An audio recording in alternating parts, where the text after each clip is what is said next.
Assalamu alaikum wa rahmatullah. If a person chooses to be a Muslim while he is French origin or American origin or New Zealand origin, is there a contradiction between his native so-called and races and the faith that he chooses, which is Islamic faith? There are no contradiction. If I'm a French origin and choose to be a Muslim, my loyalty is to my country, America, New Zealand, according to my faith, in the sense that I don't have to change my food and eat haram, prohibited food, just because I'm French. Nobody said that. You can choose your own food. You can choose your own personal dress. But the priority to this person is the country that he holds the citizenship of. What if there are a conflict happening between this country and another Muslim countries? Again, priority to my country. If there are a war, you have to choose and try, if you are a soldier, to be in the front, in the back layers of the army. This is the fatwa, huh? But you do not deny being a soldier to your country. But if it is unfair war, okay, try to change that according to the systems within the country. It's parties and freedom of speech for everybody to talk about the unfair war. But you cannot deny being a good citizen just because you are Muslim. You cannot do that. You have to be a good citizen because why? Because there are a contract. You hold it now as a national contract, citizenship. In Quran, it says, Ya ayyuhalladhina amanu awfu bil uqud. This is a contract you have to respect.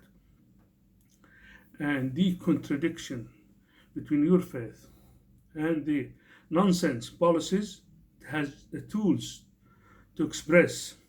It's not the disobedient at large. This is number one. Why I'm saying that? Because Islamic faith does not belong to the mud of my ancestor migrated from. I'm basically Algerian, Pakistanis.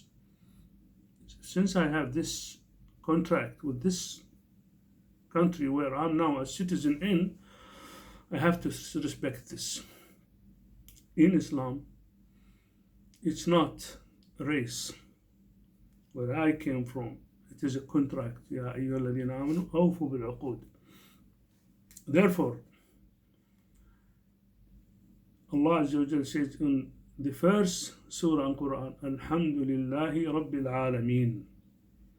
Now, if you look to other civilization, you might see in French, they care basically in spreading the language, French language, to West Africa and North Africa, Francophone.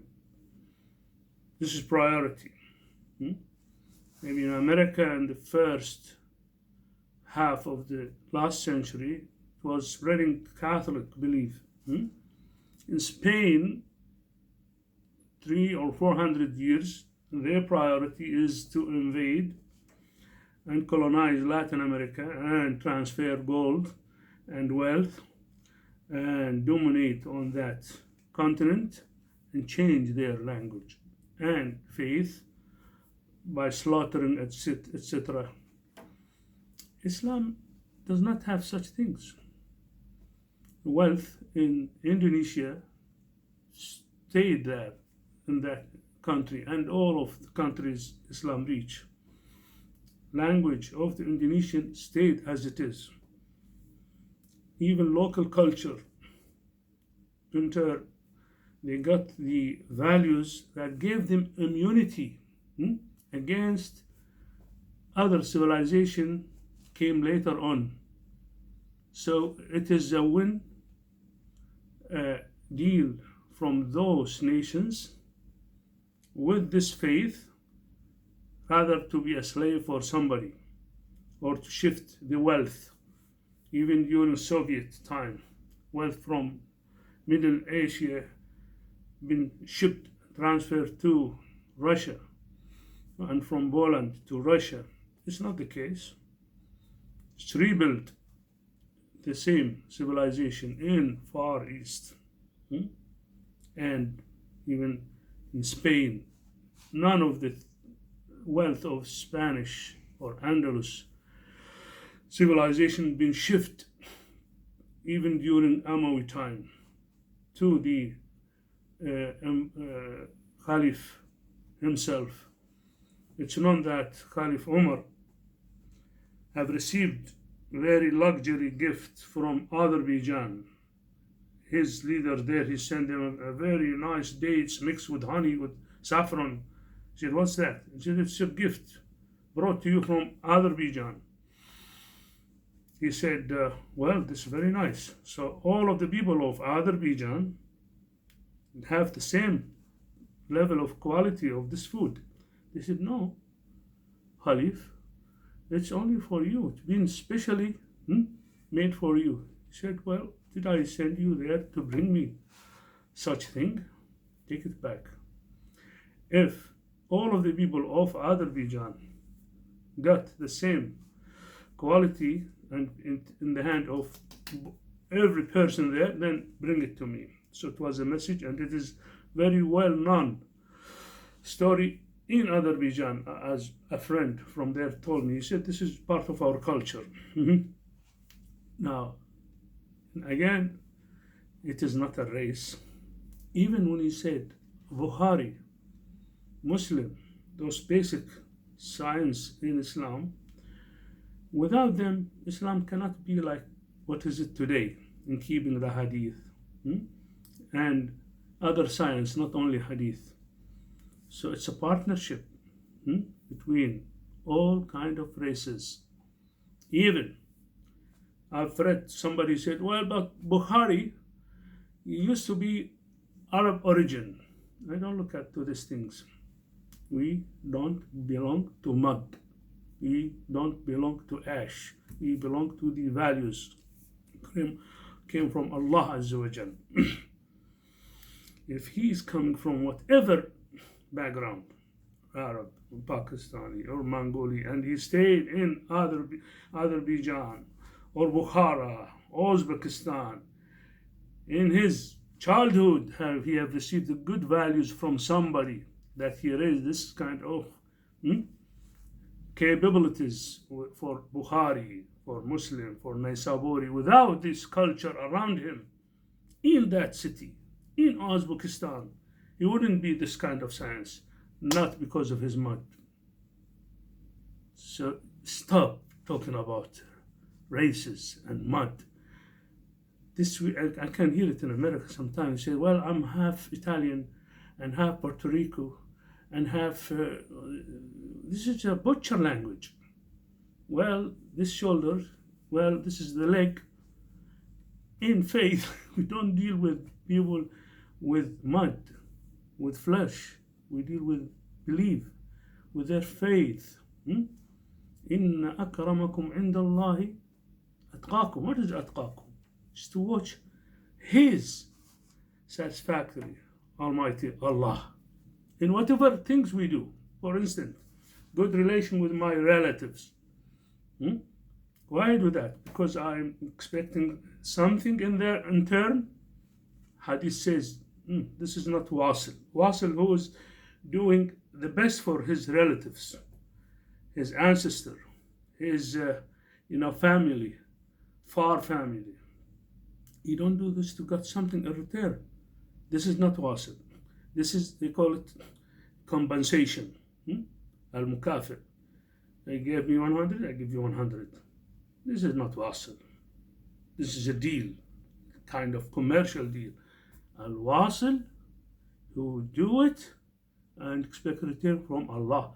Full stop. This is taqwa. Even if they, ولكن صل من قطعك, meaning even the other party of your relatives or friends did not give you something in return, you don't look at that. At this time you are in this rank of wasil, which is higher than compensator. Those kind of values has nothing to do with the mud values, deals, transaction. This is materialistic. In Islam, we don't look at that. Therefore, Islamic civilization has no land, has no country, neither Arab nor Turks nor Pakistanis nor. It's a faith direct with Allah. You don't need a priest to tell you and give you, yeah, you are accepted, go ahead. Alhamdulillah, no, you're not accepted. I don't deal with people like me. I take the values came from Quran, which came directly from Allah, interpreted from Rasulullah sallallahu alaihi wasallam, kept well by Bukhari, Muslim, and others. According to this land road map, I look to my road up to Allah Azza wa Jal. Don't need people to tell me whether I'm in Texas, in Nairobi, in India. I don't need somebody even in Mecca. With all appreciation. Omar radiallahu anhu said to look to Kaaba, he said, Almighty Allah, this is Kaaba, this is very great, but I know that the value of a soul of one person is higher rank with Allah than even the Kaaba. It is very well respected, this building, but the soul of one person is even higher value. This is not the culture that you can see it in mud, where the respect will be for people as a priest and layers. Yes, we respect science who help us, but we don't worship, either even to give them more value than they could be telling us a wrong mistake, a wrong opinion. So we respect them, but if it is a wrong, it's not based on ayah or hadith, we do have space to think. That means we don't worship them. Uday ibn Hatim, this is one of Sahaba, he read the ayah in Quran and he went to Prophet. He said, Prophet, this ayah said about us before I convert to be a Muslim, he was Christian, you worship your priests, and we did not worship them. Actually, we worship Allah. Prophet ﷺ told him, asked him, they were turning the prohibited things, if they want to make it allowed. They change in the Bible. And even the allowed, they turn it to prohibited. He said, well, that happened from time to time. They said, this is worshipping. You don't have to bow to them. You obey them in doing the nonsense according to the book and converting the text of Bible according to what is allowed today, tomorrow is not allowed. We don't do this in Islam. Even if somebody made a mistake against the text, we do have the right as Muslims. I'm not talking about normal Muslims who have enough knowledge. So in conclusion, it is not a mud. We do respect. We don't want just to spread our language. Well, Ukraine speak Russian, so we invade Ukraine.